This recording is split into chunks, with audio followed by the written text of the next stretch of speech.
Sa mga nagdaang taon, nagbabalang military analyst sa lumalaking banta ng China sa dominasyon ng US sa karagatan. Totoo naman na, sa maraming aspeto, mabilis na nabawasan ng China ang dating napakalaking agwat sa lakas ng hukbong dagat. Mas marami ng barko sa dagat ang hukbong dagat ng China, ang plan, kaysa Estados Unidos dahil sa kanilang malaking kapasidad sa paggawa at mas mabilis din ang kanilang produksyon kumpara sa US. Pero may bahagi ng karagatan na malinaw ng Estados Unidos ang may malaking kalamangan pagdating sa mga submarino. At dito, panalo ang Estados Unidos.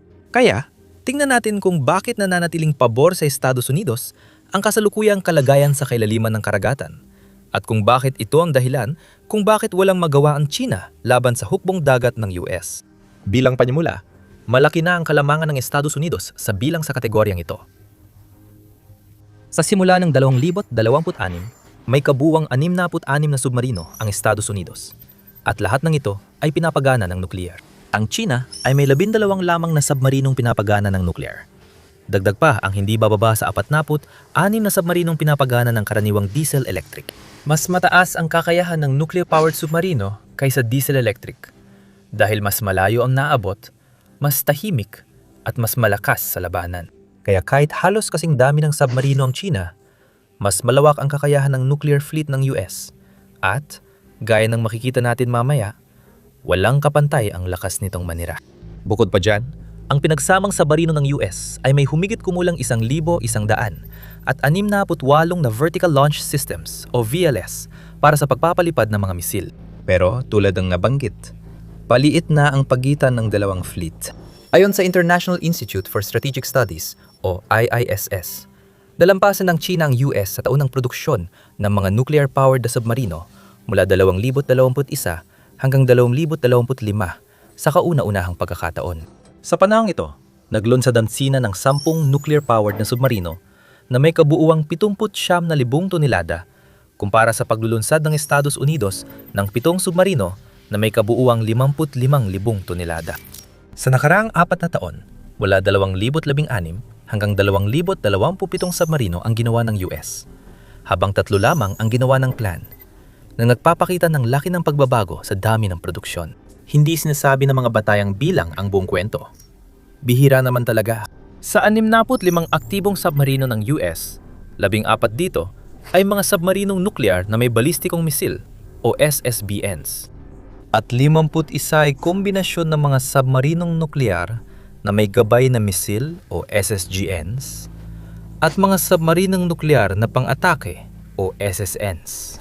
Ang China ay may 6 lang na SSBNs at 6 na SSNs. Ngayon, kung sakaling dumating tayo sa malalang posibilidad ng isang ganap na digmaang nuklear, magiging napakahalaga ng pagkakaibang yon.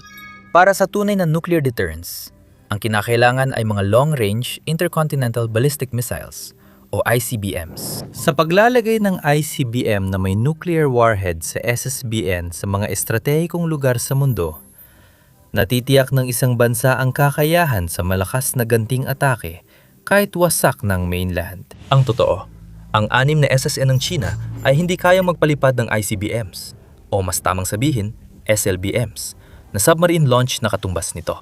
Ang mga SSN ay dinisenyo para sa mga tactical, hindi estratehikong misyon at pangunahing nilagyan ng mga karaniwang cruise missile at torpedo, hindi ng napakalalayong abot at napakabibigat na nuclear missile. Malaki ang limitasyon nito sa kanilang abot at gamit bilang nuclear deterrent kumpara sa mga SSBN.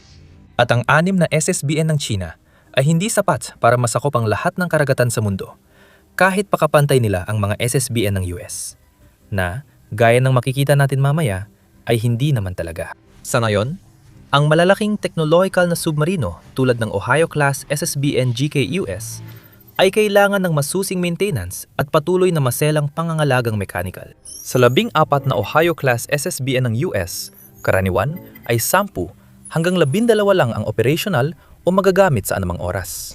Bawat isa ay may 2 crew, asul at ginto, na nagpapalitan sa 77 araw na patrol na sinusundan ng 35 araw sa pantalan. Ang pagkakaroon ng 14 na ganito ng US ay nadudulot ng halos tuloy-tuloy na deterrent sa dagat, na may 4 hanggang 6 na SSBN na nakadeploy saan man sa mundo anumang oras. Ang mga submarino ng China ay may parehong pangangailangan para sa mahabang oras ng pagdadak sa pagitan ng mga deployment. Kaya malamang na 2 hanggang 3 submarino lang ang aktibong gumagana sa anumang oras. Kung alisin ang mga ito, mawawala ang kakayahan ng China sa nuclear deterrence sa ilalim ng dagat. Bukod sa 2 beses na kalamangan nito sa bilang ng mga SSBN na nasa dagat, may 1 o 2 ring Ohio-class SSGN ng US na nasa dagat sa anumang oras. Kayang manatili ng mga ito sa dagat ng matagal. Ang isang SSGN, ang USS Florida, ay kilalang nanatili sa dagat ng 700 at 27 araw halos 2 taon sa pamamagitan ng pagpapalit ng crew at muling pagsusupply sa ibang bansa. Ngayon, ang bilang ay hindi lang nagbigay sa US ng malaking kalamangan laban sa China sa dami ng mga lokasyong maaring itong pagmulang umatake ng palihim. Ang mga attack submarine ng US ay may mas malakas ding firepower. Ang 6 na Type Siyam-na-4 Ujin-class SSBN ng China ay kaya magdala ng hanggang 12 SLBM bawat isa, kahit may kabuuang kapasidad na 72 sabay-sabay na may lulunsad na SLBM. Tinatayang bawat SLBM ay may dalang 3 hanggang 5 nuclear warhead kada misil. Ibig sabihin, ang kabuuang SLBM payload ng China ay nasa pagitan ng 200 at 16 at 360 nuclear warhead. Sa kabilang banda, ang 14 na Ohio-class SSBN ng US ay kayang magdala na hanggang 20 Trident II D5 SLBM bawat isa. Orihinal na plano nilang magdala ng 24 SLBM na may mga warhead na maaring itutok sa magkakaibang target. Pero nabawasan ito dahil sa bagong START Treaty. Hinayaan ng administrasyon ni Pangulong Donald Trump na mag-expire ang kasunduang yon, kahit pa sinusubukan ng Russia na palawigin ito habang pwedeng pag-usapan ang bagong kasunduan. Dahil tila tinalikuran na ng US sa ilalim ni Trump ang konsepto ng arms control, maari makita natin na tataas ang kakayahan ng mga SSBN ng US na magdala ng SLBM sa hinaharap. Sa ngayon, bawat submarine ay kayang magdala ng 20 Tridents. Ang missile na Trident 2D5 ay kayang magdala ng hanggang 8 nuclear warhead na kayang magmaniobra ng magkakahiwalay. Gayunpaman, karaniwang 4 hanggang 5 warheads lang ang nilalagay sa bawat missile para sumunod sa kasunduan at operational na dahilan. Ibig sabihin, ang US ay mayroong nasa pagitan ng 1,100 at 20 at 1,400 nuclear warheads sa anumang oras, 3 hanggang 4 na beses na mas marami kaysa sa China. Kaya, kailangang doblehin ng China ang SSBN fleet at 4 na beses ng firepower para mapantayan ng US. Ibig sabihin, kailangan nilang lubos na dagdagan ang bilang ng kanilang nuclear warheads. Tinatayang nasa 600 hanggang 700 ng stockpile ng nuclear warheads ng China. Sabi ng mga eksperto, aabot ng 1,000 ang bilang niyan sa pagtatapos ng dekada. Pero malayo pa rin sa stockpile ng US. Tinatayang may 3,000 at 700 nuclear warheads ang US na maaring gamitin. Hindi pa kasama ang 1,000, 477 na kasalukuyang dinidismantle. Tinatayang may 1,700 at 70 nuclear warheads ang US na nakadeploy at may karagdagang 1,700 at 30 pa na nakareserba. Tanging Russia lang ang may mas marami at hindi naman kalakihan ng lamang. Malaki ang agwat na kailangang habulin ng China pero sinusubukan nila. Ngayon, ayon sa ilang eksperto, dahil sa malaking kalamangan ng China sa kakayahan sa paggawa ng barko, inaasahan nilang maabot ng China ang kapantayan o baka mas hihigit pa sila rito sa bilang ng mga barko sa susunod na dekada. Tinatayang 230 beses na mas malaki ang kakayahan ng China sa paggawa ng barko kaysa US at patuloy pang lumalaki ang agwat kada taon. Kahit makagawa ka ng mas maraming submarino, hindi ibig sabihin kaya na nila makipagsabayan. Hindi mabibili ang karanasan at mas maraming karanasan ang US dito. Ang fleet na yon ay bunga ng dekada ng husay sa engineering at pagpaplano, pinalakas ng arsenal na pawang nuclear-powered na nangihibabaw sa ilalim ng dagat. Ang fleet na yon ay binubuo ng makabagong Virginia-class SSN, may edad, ngunit nangungunang Ohio-class SSBN, kakaunting advanced Seawolf-class, at malaking puwersa ng tumatanda ng Los Angeles-class submarino. Ang makabagong Columbia-class SSBN ay dinedevelop na yon at inaasang maihahatid ang pangunahing submarino sa makadarating na taon ng dekada. Tulad ng napag-usapan natin, ang Ohio-klase ng mga submarino ay kayang magdala ng hanggang 20 Trident 2 D5 missiles. Bawat isa ay may maraming Independently Targetable Reentry Vehicles o MIRVs na kayang tumama sa mga target na 7,000 at 500 milya ang layo. Ang Virginia class, na ngayon ay nilalabas na sa Block 5 configuration nito, ay may kasamang 80 4 Virginia payload module na nagpapataas ng kapasidad nito ng Tomahawk missiles hanggang 40 bawat submarino. Napakalaki ng firepower nila. Pero ang namumukod tangi ay ang advanced nilang teknolohiya, lalo na sa stealth at acoustics. Ang Virginia class ay may pump jet propulsors at eco-free hull coating para mapababa ang ingay sa ilalim na 100 decibels. Katulad na ito ng ingay sa dagat, kaya mistudang multo ito kahit sa pinakasensitibong hydrophones. Pero sa kabilang banda, ipinagmamalaki nito ang ANBQQ 10V sonar suite na pinagsama sa malalaking aperture bow arrays at ang TB-29A na towed array. Kaya nitong iproseso ang acoustic data ng tumpak, kaya nitong pagibahin ang tunog ng shaft rate ng submarino at tawag ng balyena kahit lampas 50 nautical miles. Hindi kayang pantayan ng submarino ng China ang kakayahan ng submarino ng US at malabong magbago ito agad. Pero sinusubukan pa rin nila. Ang mga Type Siam at 3B na submarino ng China ay umulad mula sa maingay nilang Osiam Naput, isa hand-class na mga naunang modelo, gamit ang shaft dampening at teardrop hull para mapababa ang ingay hanggang sa katanggap-tanggap na 120 decibel. Ang Yuan class ay mas umalak pa, gamit ang Air Independent Propulsion o AIP para makamit ang antas ng ingay na nasa paligid ng 110 decibel. Ang mga anechoic tiles nito na ni-reverse engineer mula sa disenyo ng Russian Kilo class ay mas epektibong napapahina ng sonar returns kumpara sa mga lumang modelo. Mahalaga, natutukoy pa rin ng US submarino ang pinakamatahimik na submarino ng China mula sa malayo, kadalasan bago pa sila matukoy. Ang kakayahan ng China sa pagtukoy sa ilalim ng dagat ay umuunlad, ngunit nahuhuli pa rin sa distansya at katumpakan. Sa labanan ng mga submarino ngayon, kabaliktaran ng survival ang kakayahang matukoy. Sa mas simpleng salita, kung naririnig ka, maari kang tamaan at kabaliktaran din. Dahil sa technological na kahusayan ng US, mas madaling mahanap at tamaan ng mga submarino ng China. At wala talagang magawa ang China dito. Ngayon, kung ang hinahanap mo ay mga ulat at pagsusuri na puno ng impormasyon tungkol sa mga usaping militar, nasa tamang lugar ka. Mag-subscribe sa The Military Show para updated ka sa mahalagang kwento tungkol sa militar at kung ano ang ibig sabihin ng mga ito.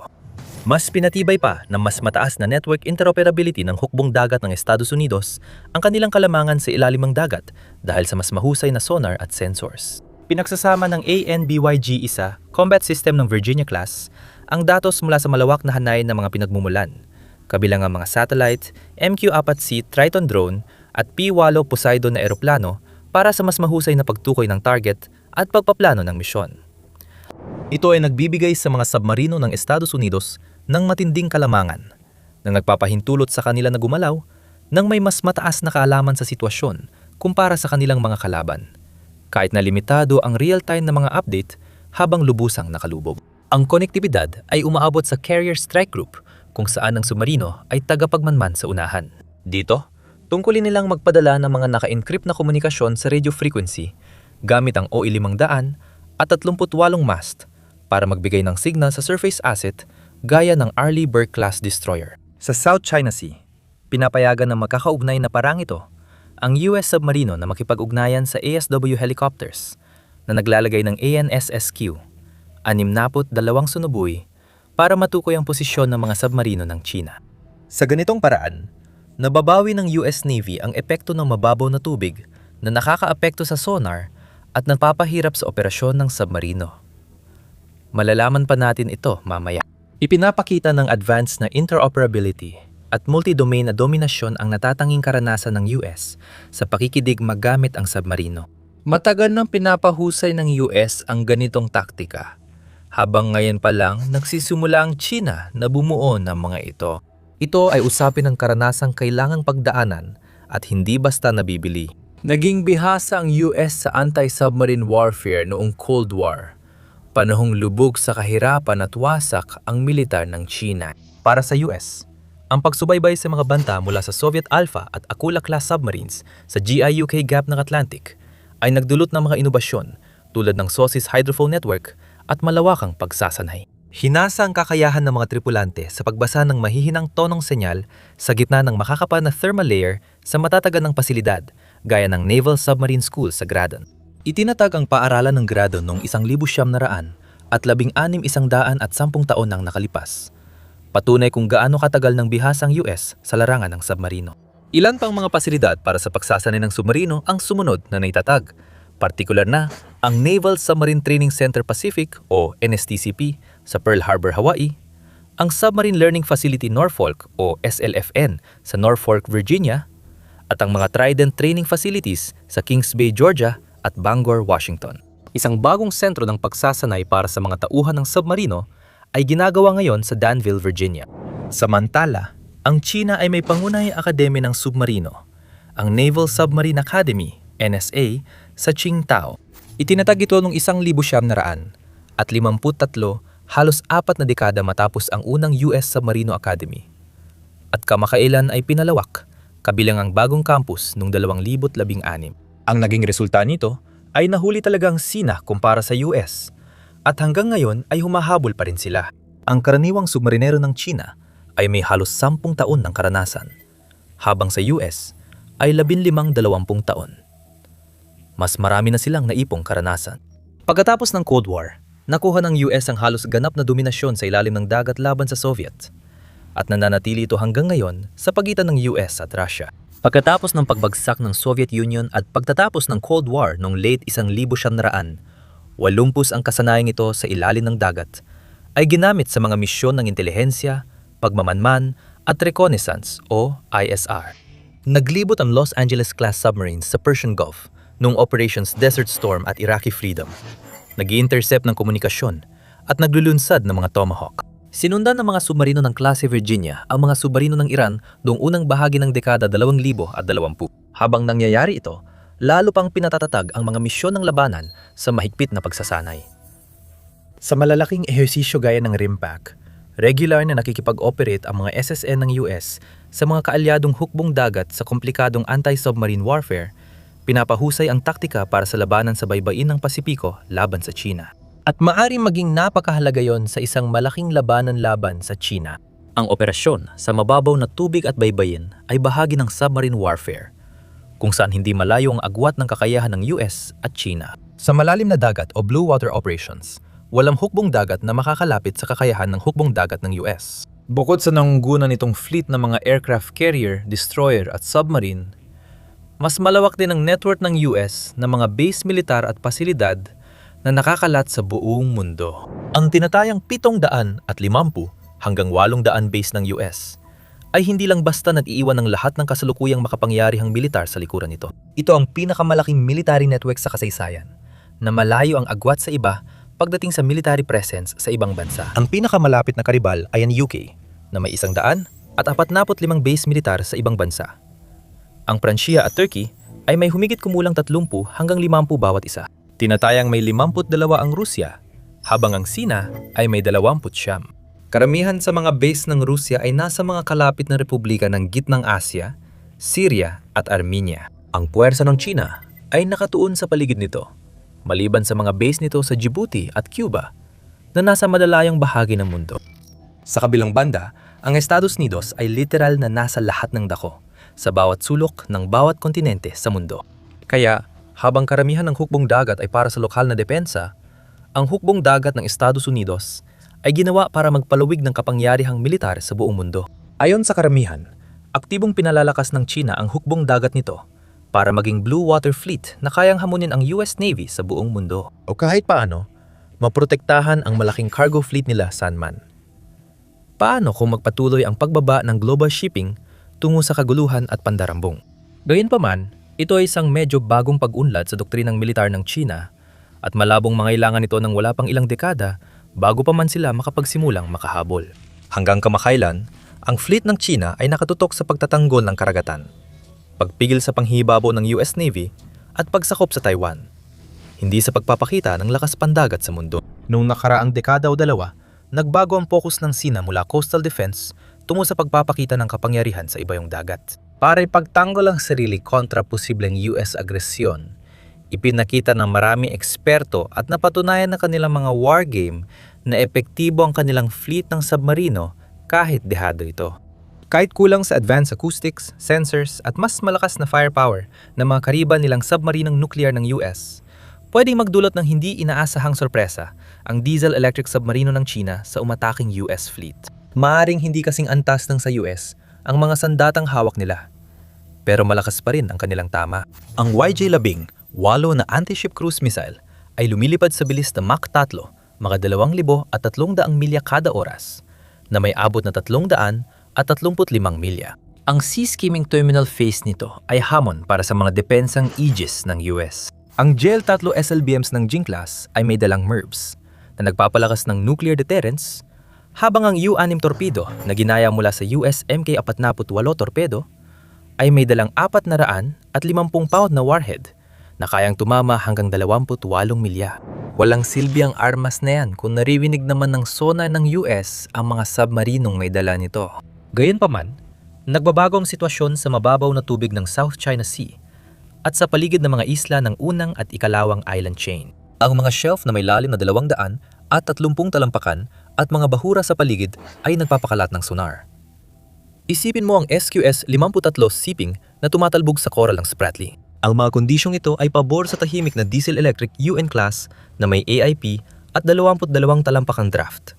Kaya perpekto ito magkubli malapit sa pinagtatalunang outpost gaya ng Fiery Cross. Sa 8,000 nautical miles na abot, kayang sundan ng ilang linggo ang US carrier. Ito ang pangunahing sandata ng YJ-18 sa ambush. Ang US Virginia-class na mga submarino ay para sa 2,000 talampakang lalim, ngunit nababawasan ng bentahe sa mababaw na dagat. Ang 33 talampakang draft nila ay delikado sa mababaw na tubig. Pero natutulungan sila ng BQQ-10 sonar na kaya magproseso ng magulong signal na hindi kaya ng mas mahihinang sonar ng Sina. Gayunpaman, lampas sa mga shelf na ito sa malalim na tubig, wala ng kompetisyon. Sa 3.1 milyang Luzon Strait halimbawa, napatunayan na namamayani ang mga nuclear submarine ng US na kaya magpatuloy ng 3 puntot na bilis at may networked ISR kasama mga eroplanong P-8 na nagmamanman na nagbibigay daan sa malalayong pag-atake. Ang mga regular na pagsasanay sa ilalim ng dagat tulad ng Black Widow 2025 na ginanap malapit sa Hawaii at Sea Dragon 2025 at Exercise Malabar 2025 malapit sa Guam ay pinino ang mga taktika at koordinasyon kasama ang mga kaalyado. Ang ganitong pagpapakitang lakas na may katumpakan at pagpupursige ay nagpapatibay sa dominasyon ng US kung saan sapat ang lalim ng tubig. Ngunit ang kakulangan nila sa teknolojikal na kapangyarihan ay sinusubukang punan ng China sa pamamagitan ng dami. Sinisikap ng China na paliitin ang agwat sa pamamagitan ng pagpaparami ng produksyon ng mga submarino. Ang isang Yuan-class na submarino ay nagkakahalaga ng humigit kumulang $200 milyong. Samantalang, ang isang Virginia-class na submarino ay higit sa $3 bilyong ang halaga. Ibig sabihin, hindi lang mas marami ang napoproduce ng China kaysa sa US, kundi mas matipid pa ito sa gastos. Isa pang estratehiya ng China, kaugnay nito, ay ang pagdevelop ng mga drone na submarino, o mas eksakto, malalaking walang taong sasakyang pang-ilalim ng dagat, o UUVs. Di pa malinaw ang laki ng epekto nito, o kung plano ng China lagyan ng sandatang nuklear para makagawa ng gaya ng Poseidon UUV ng Rusya. Sa ngayon, armado pa lang sila ng mga kalaniwang sandata at mukhang pangunahing ginagamit para sa mga gawain tulad ng pagmamanman at paglalagay ng mga mina. Pero sa ngayon, may kalamangan ng China dito. Noong Setyembre 2025, ipinagparada ng plan ang AGX-002 at HSU-100, nitong mga extra-large na hindi pinapalangoy na underwater vehicles o XXL UUVs na may sukat na 60 hanggang 65 talampakan ng haba. Mas malalaking modelo pa na may sukat na 100 at 35 hanggang 150 talampakan ang nakita sa satellite imagery na ginagawa malapit sa Hainan. Ang mga dambuhalang platapormang ito ay kasing laki ng mga diesel na submarino, ngunit walang tripulante. Pinaniniwala ang nilagyan ng mga ito para sa malalayong misyon, posibleng may torpedo, naval mines, o maglunsad ng mas maliit na UUV. Walang ebidensya ngayon na balak ng China lagyan ito ng sandatang nuclear. Ang mas maliliit na modelo tulad ng Kilin ARV, isang hybrid autonomous remote-controlled na sasakyan na kayang gumapang sa sahig ng dagat, at ang Haishan 6 na libong AUV na kayang sumisid hanggang 3.7 milya ay nagpapakita ng malawak na hanay ng mga kakayahan. Marami sa mga UUV na ito ay aktibo na. Naipakalat na ng China ang kanilang CW-ing at HSU-001 UUVs para sa pagmamanman, mine warfare at pangalap ng impormasyon na nakita ng ginagamit sa South China Sea, Indian Ocean at maging sa Pacific. Hindi rin nagpapahuli, may sarili ring XL-UUV program ang US na nakasentro sa Boeing GKA. Ang Orca ay isang 80 talampakan, 85 toneladang autonomous diesel-electric submarine na dinisenyo para sa malalayong biyahe na tumatagal ng ilang buwan hanggang 6,000 at 500 nautical miles. Ang 3 talampakang modular payload bay ay kayang magdala ng hanggang 8 tonelada, kabilang ang mga mina gaya ng planong Hammerhead, mas maliliit na UUV, sensors o electronic warfare system. Higit pa yon sa sapat para tapatan ang mga katapat nitong Chino. Gayunpaman, ang programa ng Orca ay nakaranas ng malalaking pagkaantala at sobrang gastos, kung saan ito ay 3 taon ng atrasado sa schedule at may sobrang gastos na $242 milyong pagsapit ng huling bahagi ng 2022. Ang unang Orca ay naihatid noong Disyembre 2023 at ang pangalawa ay nakatagdang ihatid pa lamang sa Marso 2026. Sa huli, maaring baguhin ng mga autonomous na submarino ang kalakaran sa ilalim ng dagat ng kasing dramatiko ng pagbabagong dala ng mga autonomous na eroplano o drone sa digmaan sa himpapawid at sa lupa. Halimbawa nito ang paggamit ng Ukraine ng naval drone para takutin ang Russian Black Fleet sa Black Sea. At sa mas malawak na saklaw, ang Shadow Tanker Fleet. Sa ngayon, US pa rin ang pinakamataas pagdating sa mga submarino.